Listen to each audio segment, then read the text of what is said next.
Calon Wakil Presiden, Cawapres, nomor urut 1 dari Koalisi Perubahan Abdul Muhaimin Iskandar berziarah ke makam Syekh Abdur Rauf As-Singkili atau lebih dikenal Syah Kuala di Banda Aceh. Muhaimin dan rombongan tiba di Komplek Makam Ulama Karismatik Aceh itu pada Selasa, 5 Desember 2023.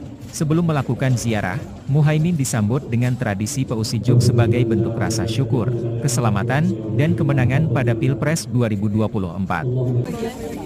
Jadi alhamdulillah saya bisa berziarah ke Syekh Abdur Rauf As-Singkili.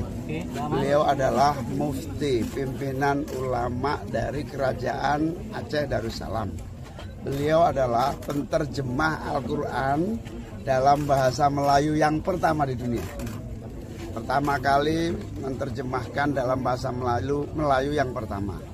Syekh Abdur Rauf As-Singkili ini beliau juga adalah yang membawa torikot, ajaran-ajaran torikot Satariyah, di mana torikot ini menjadi cara pandang, cara hidup yang nyambung dengan saya, nyambung dengan para ulama-ulama di seluruh Indonesia.